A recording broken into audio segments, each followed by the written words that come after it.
entitled Indistinguishable from Magic. With a speech entitled Indistinguishable from Magic, please welcome Florian Bay.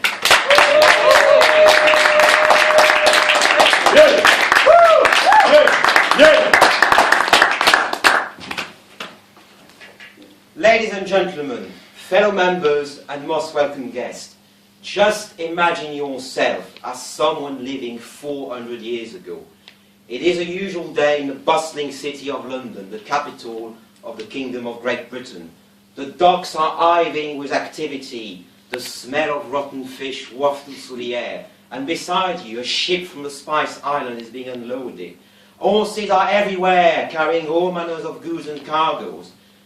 But suddenly, something happens that transports you into your world. Gone are the horse cars, replaced by horseless carriages. The docks are no more.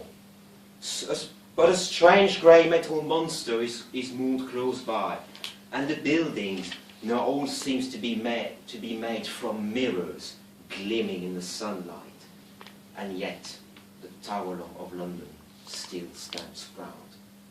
Witchcraft, sorcery, magic, deeds of the devil, I can hear you say, dumbfounded by this strange place around you, which seems so different, but also so similar at the same time, albeit inhabited not by a race of men, but a race of wizards.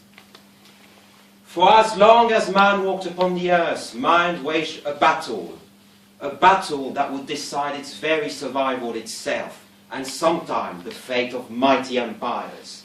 A battle, a struggle against hunger. For as Malthus once said, how could a population growing exponentially feeds itself from a finite amount of land? Would this not require a mythological cornucopia? It was by mastering the ethers, no less, that humans would surpass Demeter, the god of the harvest, by harvesting the air itself to produce tons and tons of fertilizer. But with crafty chemists, man would transcend the limitation of biology through the use of inanimated sources of power, and to drive machinery to plough its field, freeing itself from the limits of nature itself, by polymerizing the mineral oil and the oil of vitriol into plastics. Through the mastery of chemistry, the cornucopia changed from being an object of myth and legend to being a day-to-day fare. Ever since the dawn of mankind yearned to fly and take up to the stars. For millennia, our ancestors would gaze at them, naming them after their legendary gods of the pantheons, looking at the skies and dreaming, yearning even to fly among the birds, fluttering their wings across the heavens. But surely flying a heaven-and-earth creature would require some form of magic. And yet, engineers and aviators would succeed where the legendary Icarus and Daedalus once failed. Just like the brave sailors of age past, aviators in ever more powerful machine took up to the skies. Man would conquer mighty gravity, not with broomsticks, but by crafting mighty wings that would become forever lighter and stronger at the same time.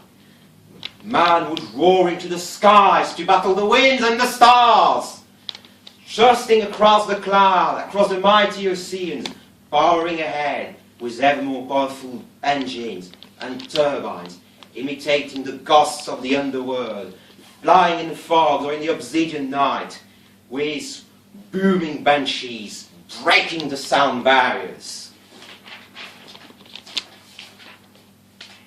For countless centuries, human scientists all shared a dream of a magnus opus, of something that would symbolize nothing less than complete mastery of the nature herself, of a stone that would transmute dull lead into shining gold. something which surely can only be accomplished through magic. It would not be through the mastery of alchemy that this accomplishment would arise, but by understanding the very structure of the infinitely small itself. Gone were the 4 elements of the alchemist's law, and in were the 3 bricks of the neutron, proton, and electron. And through this knowledge, mankind would now burn the bare rocks themselves, building mighty cauldrons, working under the pressure of dozens or hundreds of atmospheres, cauldrons hot enough to melt lead itself, in which matter would be fissioned apart, in which the heaviest element of nature would be transmuted into elements that nature herself had not even created. Mother Nature herself did not create. A true philosopher's stone indeed, from which the electric elixir would flow to conquer mankind's most primal fear. And so was the word unto which you walk 400 years on, created, inhabited, not by wizard, but by mere mortal men.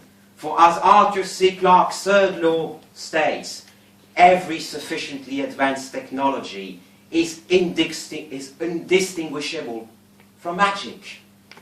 But while technology may have enabled us to transcend the limitation of biology, and soon, perhaps, to transcend those of geology itself, and soar among the stars like the titans of the Olympus, it has not yet enabled to answer mankind's most pressing question: what is the meaning of life itself? Mr. Communicator. Yes. Thank you, Florian. Yes. Right, would our 5 contestants please like to lead now?